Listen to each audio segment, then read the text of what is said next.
Hello everyone, I am Archana Manandan and today I am going to share a very important questions of 4th January current affairs. So here I'll provide you at least 40 approx current affairs one-liner and after that कुछ slides हम आपके साथ share करेंगे that is very important for your upcoming exams. So first question है हमारा, हाल ही में किसने यूरोपीय संघ की सामान्य मुद्रा यूरो को अपनाया और शेंगेन क्षेत्र में शामिल हुआ? तो ये है क्रोएशिया।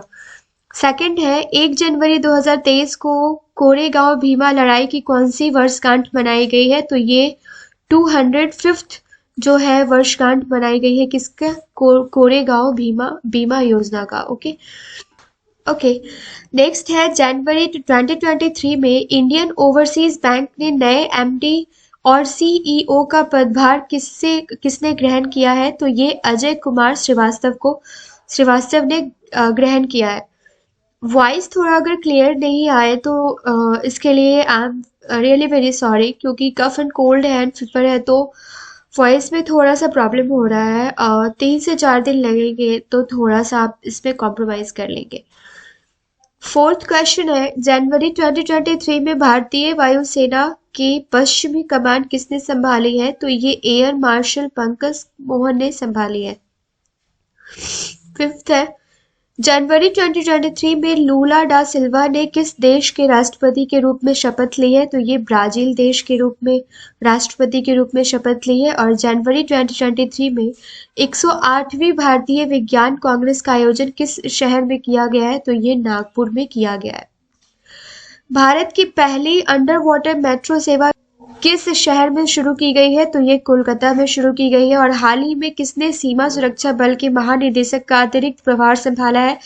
तो ये सुजॉय लाल थाउसेन ने संभाला है। हाल ही में 2022 का एकलव्य पुरस्कार किस को प्रदान किया गया है? तो ये पंकज आडवाणी को प्रदान किया गया है। और हाल ही में किसके द्वारा उत्कर्ष 2.0 नामक केंद्रीय बैंक की मध्यम अवधि की रणनीति का शुभारंभ किसने किया है? तो ये शक्तिकांत दास ने किया है। अब यहाँ से कुछ करेंट अफेयर्स हम आपके साथ शेयर करने वाले हैं जिसमें एक्सप्लेनेशन की जरूरत है, जिसको एक्सप्लेन करना काफी इंपॉर्टेंट है क्योंकि यहाँ एक्सप्लेनेशन से भी क्वेश्चंस पूछे जाएंगे। सो फर्स्ट है, हाल ही में पहले KR गौरी अम्मा राष्ट्रीय पुरस्कार के लिए किसे चुना गया है? तो ये चुना गया है एलिडा ग्वेरा को। और मानवाधिकार अधिवक्ता एलिडा ग्वेरा को 29 दिसंबर 2022 को पहले KR गौरी अम्मा राष्ट्रीय पुरस्कार के लिए चुना गया है। इसकी स्थापना KR गौरी अम्मा फाउंडेशन ने की थी और डॉक्टर एलिडा क्यूबा के मेडिकल मिशन के सक्रिय सदस्य भी हैं। यह आप पॉइंट याद रखेंगे। उन्होंने विकलांग बच्चों के पुनर्वास और विकासशील देशों को ऋण राहत प्रदान करने के प्रयासों के लिए सम्मानित किया गया है उन्हें। ठीक है। सेकेंड है, हाल ही में नई दिल्ली में सीमा सुरक्षा बल का मोबाइल ऐप प्रहरी किसने लॉन्च किया है? तो ये किया है अमित शाह ने। अमित शाह ने लॉन्च किया है। केंद्रीय गृह और सहकारिता मंत्री अमित शाह ने 29 दिसंबर 2022 को नई दिल्ली में सीमा सुरक्षा बल BSF के मोबाइल ऐप प्रहरी का शुभारंभ किया। BSF प्रहरी ऐप से जवान अपने मोबाइल पर निजी जानकारी और आवास, आयुष्मान, CAPF और छुट्टी से जुड़ी जानकारी हासिल कर सकते हैं। यह ऐप उन्हें गृह मंत्रालय के पोर्टल से भी जोड़ेगा, तो काफी अच्छा इनिशिएटिव है ये। नेक्स्ट पॉइंट है, हाल ही में ग्रामीण डाक सेवकों के लिए किसने एक online request transfer portal launch किया है? तो ये डाक विभाग ने लॉन्च किया है, right. GDS online transfer platform जो है ये डाक विभाग ने लॉन्च किया है। डाक विभाग ने 28 दिसंबर 2022 को ग्रामीण डाक सेवकों के लिए एक online request transfer portal launch किया है। और डाक विभाग के पास दुनिया भर में डाकघरों का सबसे बड़ा नेटवर्क है, जिसमें पूरे भारत में 1,56,000 से अधिक डाकघर शामिल है। उपर्युक्त पोर्टल के माध्यम से डाक सेवकों के स्थानांतरण की मरम्मत, समस्त प्रक्रिया एवं स्थानांतरण आदेश जारी करने की प्रक्रिया को अब कागज रहित एवं सरल कर दिया गया है। हाल ही में किसने स्टे सेफ ऑनलाइन अभियान और डिजिटल इनोवेशन अलायंस का कार्यक्रम लॉन्च किया है, तो ये किया है अश्विन वैष्णव ने। केंद्रीय इलेक्ट्रॉनिक्स और सूचना प्रौद्योगिकी मंत्री हैं ये अश्विनी वैष्णव ने 2022 में ही 28 दिसंबर को स्टे सेफ ऑनलाइन अभियान और डिजिटल इनोवेशन अलायंस कार्यक्रम का शुभारंभ किया और यह G20 पहल के रूप में दुनिया भर में शुरू किए जाने वाले पहले कार्यक्रमों में से एक है। DIA कार्यक्रम को अभिनव डिजिटल समाधान विकसित करने वाले स्टार्टअप को पहचानने और समर्थन देने के लिए शुरू किया गया है।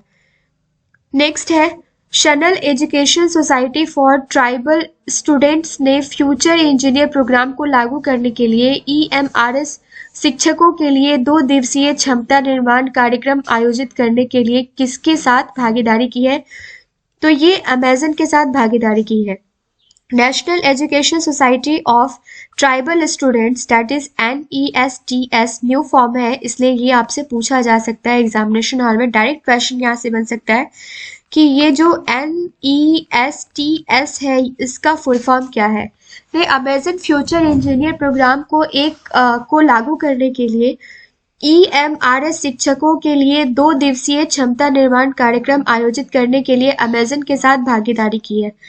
NESTS और अमेजन के बीच सहयोग शिक्षकों और छात्रों को डिजिटल शिक्षा में सशक्त बनाएगा। ओके, नेक्स्ट है हाल ही में उत्तर प्रदेश और छत्तीसगढ़ में तपेदिक के खतरे से लड़ने के लिए किसने राज्य के अधिकारियों के साथ सहयोग करने के लिए एक समझौता ज्ञापन MOU पर हस्ताक्षर किया है, तो ये इंडियन ऑयल कॉरपोरेशन ने किया है। इंडियन ऑयल कॉरपोरेशन ने 28 दिसंबर 2022 को घोषणा की कि ID ने उत्तर प्रदेश और छत्तीसगढ़ में क्षय रोग के खतरे से लड़ने में राज्य के अधिकारियों के साथ सहयोग करने के लिए एक समझौता ज्ञापन पर हस्ताक्षर किए हैं।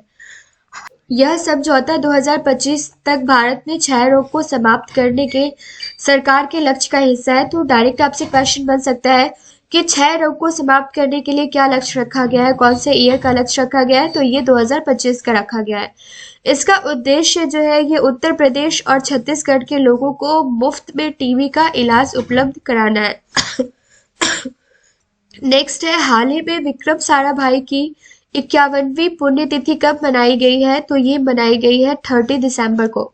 भारतीय अंतरिक्ष कार्यक्रम की नींव रखने वाले डॉक्टर विक्रम साराभाई की 51वीं पुण्यतिथि है और 1962 में इन्होंने भारतीय राष्ट्रीय अंतरिक्ष अनुसंधान समिति दैट इज INCOS पर आप जिसको पढ़ सकते हैं कि अध्यक्ष के रूप में भारत में अंतरिक्ष अनुसंधान के आयोजन की जिम्मेदारी संभाली थी। राइट, ये है विक्रम साराभाई।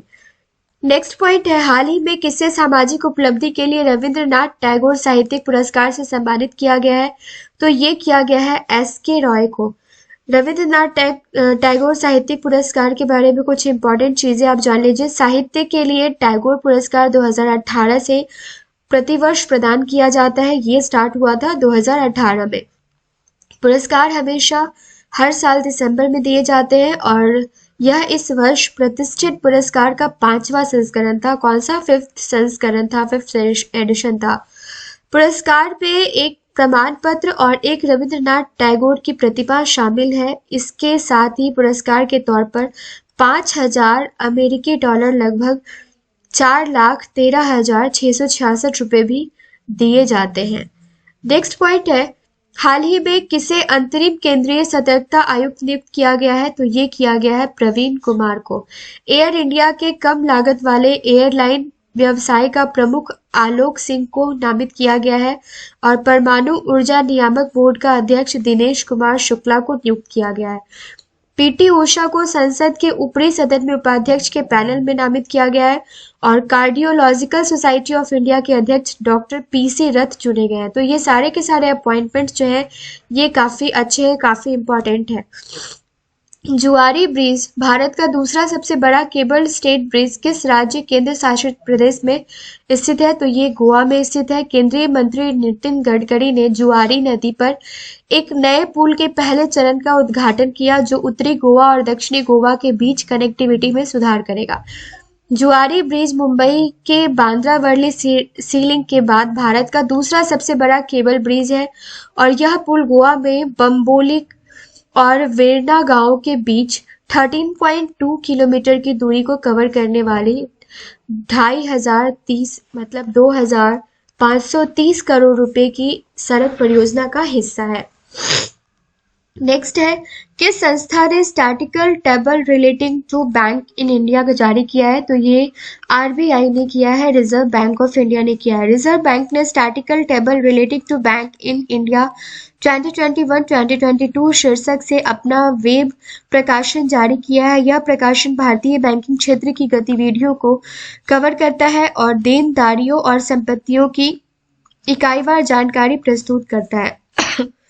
हाल ही में भारत ने किस देश को अतिरिक्त 40 मेगावाट बिजली निर्यात करने की अनुमति दी है? तो ये दी है नेपाल ने।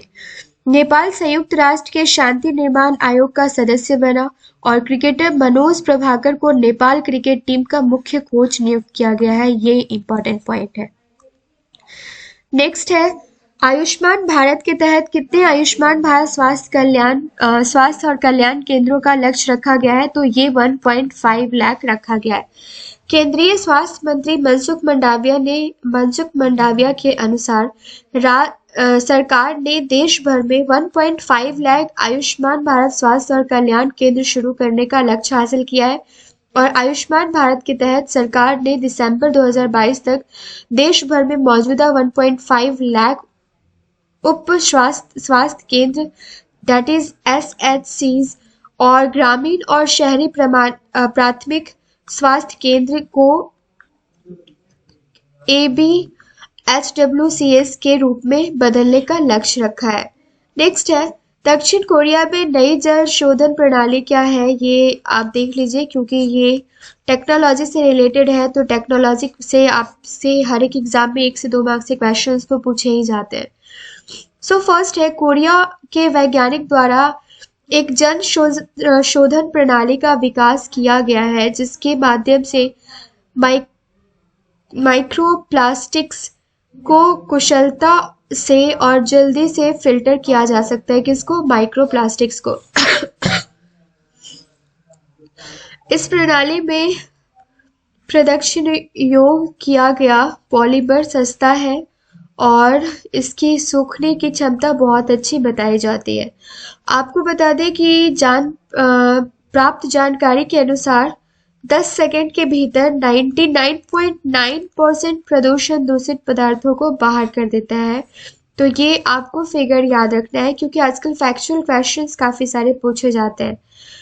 जम्मू और कश्मीर में legal aid defence council system, ये काफी इम्पोर्टेंट है, काफी हर एक एग्जाम के लिए काफी इम्पोर्टेंट है। जम्मू और कश्मीर के कार्यवाहक मुख्य न्यायाधीश और जम्मू और कश्मीर और लद्दाख उच्च न्यायालय के न्यायमूर्ति ताशी रबस्तान द्वारा legal aid defence council system की शुरुआत की गई है। इस सिस्टम की शुरुआत, यहाँ पे थोड़ा सा आप करेक्ट कर लेंगे, सिस्टम यहाँ पे गलत लिखा हुआ है। इस सिस्टम की शुरुआत केंद्रीय शासित प्रदेश के 10 जिलों में की गई है। ये सिस्टम लोगों को गुणवत्तापूर्ण कानूनी सेवाएं प्रदान करने में सहायता करता है और इसके साथ जो है ये आने वाले समय में इस सिस्टम को शेष जिलों में भी शुरू किया जाएगा। तो अभी फिलहाल जम्मू एंड कश्मीर से आप इसको याद रखिएगा। यहाँ कुछ इंपॉर्टेंट पॉइंट्स हैं, आप इसको वन लाइनर कह लीजिए। ये सारे के सारे वन लाइनर्स, ये सारे के सारे पॉइंट्स काफ़ी अच्छे हैं, तो जो आता है तो अच्छी बात है, अदरवाइज आप इसको करंट अफेयर्स का एक शॉर्ट नोट्स बनाइए। डेली का डेली करंट अफेयर्स अगर आप 40 क्वेश्चंस पे करते हैं तो मंथ के एंड में आपके पास 1200 एक मंथ का करंट अफेयर्स हो जाता है। तमिलनाडु में स्टार फेस्टिवल का आयोजन जो है ये 7 से 9 जनवरी 2023 को किया जाएगा और ये 3 दिनों का स्टार उत्सव है जिसमें तमिलनाडु खगोल विज्ञान और विज्ञान निगम द्वारा आयोजित किया जा रहा है। तो ये किसके द्वारा आयोजित किया जा रहा है और कहाँ पे स्टार फेस्टिवल उत्सव का आयोजन किया गया, इस तरीके से आपसे क्वेश्चन पूछा जा सकता है। तो ये कहाँ है? ये है तमिलनाडु में। नोटबंदी पर सुप्रीम कोर्ट की 5 न्यायाधीश वाली संविधान पीठ का बड़ा फैसला 4-1 के बहुमत से विमुद्रीकरण को वैध बताया गया है और ब्राजील के 39वें राष्ट्रपति के रूप में लुइस इनासियो लूला डा सिल्वा ने शपथ लिया है। 2022 में हुए चुनाव में जीत पाकर उन्हें राष्ट्रपति पद प्राप्त हुआ है और केंद्रीय मंत्री डॉक्टर जितेंद्र सिंह ने राष्ट्रीय राजधानी दिल्ली में इंक्यूबेशन सेंटर का उद्घाटन किया है। इस सेंटर का उद्घाटन जो है ये राष्ट्रीय अनुसंधान विकास निगम के मुख्यालय में किया गया है। ढाका लिस्ट फेस्ट बांग्लादेश का वार्षिक साहित्यिक उत्सव है जिसकी शुरुआत 2011 में की गई थी और इस वर्ष यानी 2023 में इस फेस्टिवल में 10वें संस्करण का आयोजन किया गया जो कि 5 से 8 जनवरी को किया जा रहा है। नेक्स्ट पॉइंट है 1 जनवरी 2023 को नेपाल के नए प्रधानमंत्री पुष्प कमल दहल द्वारा पोखरा रीजनल इंटरनेशनल एयरपोर्ट का उद्घाटन किया गया। कहाँ पे? तो ये नेपाल में किया गया है। तो ये डायरेक्ट प्रश्न पूछा जा सकता है कि किसके द्वारा उद्घाटन किया गया और ये जो है पोखरा रीजनल इंटरनेशनल एयरपोर्ट कहाँ है? भारत के चुनाव आयोग ने 2 जनवरी 2023 को मैथिली ठाकुर को बिहार स्टेट का आइकन नियुक्त किया है और रेलवे बोर्ड के सीईओ और चेयरमैन के पद पर श्री अनिल कुमार लोहाटी को नियुक्त किया गया है। 2 जनवरी को उन्होंने इस पद का सारा पदभार संभाला है। गुजरात को मिला पशुओं के लिए पहली आईवीएफ इकाई। हाल ही में केंद्रीय मंत्री पुरुषोत्तम रुपाला ने मोबाइल आईवीएफ लैब का 1 जनवरी 2022 को शुभारंभ किया। कहाँ पे? गुजरात में। आईवीएफ मोबाइल वैन एक जटिल अनुक्रम है जिसका उपयोग प्रजनन क्षमता को बच्चे के गर्भधारण में सहायता के लिए तैयार किया गया है। प्रजनन क्षमता को बढ़ाने के लिए और बच्चे के गर्भधारण में सहायता के लिए तैयार किया गया है। तमिल के लोक कल्याण विभाग द्वारा नलाम 365 यूट्यूब चैनल लॉन्च किया गया है। इसे स्वास्थ्य और परिवार कल्याण मंत्री एम सुब्रमण्यम द्वारा लॉन्च किया गया है। मुख्य तौर पर इस चैनल को लोक कल्याण विभाग के संपूर्ण कार्यों की व्याख्या करने के लिए किया गया है। आज का लास्ट स्लाइड है जिसमें 5 इंपॉर्टेंट क्वेश्चन हम कंप्लीट करने वाले हैं। आई होप ये वीडियो आपको पसंद आ रहा होगा। अगर पसंद आता है तो चैनल को लाइक और सब्सक्राइब करना ना भूलिए। साथ ही साथ बेल आइकन को प्रेस कर लीजिएगा फ्रेंड्स, सो डैट कि कभी भी जो वीडियो अपलोड किया जाता है वो आपको टाइम टू टाइम मिलता रहे। तो यहाँ पे फर्स्ट क्वेश्चन है, हाल ही में कोलकाता का कौन सा शतरंज खिलाड़ी भारत का 78th ग्रैंड मास्टर बना है? तो ये कौस्तभ चैटर्जी बने हैं। 5 दिवसीय भारतीय विज्ञान कांग्रेस आज से किस राज्य में शुरू होगी? तो ये महाराष्ट्र नागपुर में शुरू होगी। हाल ही में सामने आए आंकड़ों में रूफटॉप सोलर नेट मीटर के मामले में कौन सा जिला सबसे आगे है? तो ये इंदौर सबसे आगे है। और हाल ही में प्रतिष्ठित वैज्ञानिक दिनेश कुमार शुक्ला ने परमाणु ऊर्जा नियामक बोर्ड के अध्यक्ष का पदभार ग्रहण किया है। उनका संबंध मध्य प्रदेश के किस जिले से है? तो ये जबलपुर से है। हाल ही में मध्य प्रदेश पुलिस के ई विवेचना ऐप को राष्ट्रीय डिजिटल इंडिया पुरस्कार में कौन सा पुरस्कार मिला है? तो ये फर्स्ट पुरस्कार मिला है। तो ये थे आज के करंट अफेयर्स। मिलते हैं next current affairs next video के साथ। Till then have a nice day. Thank you so much.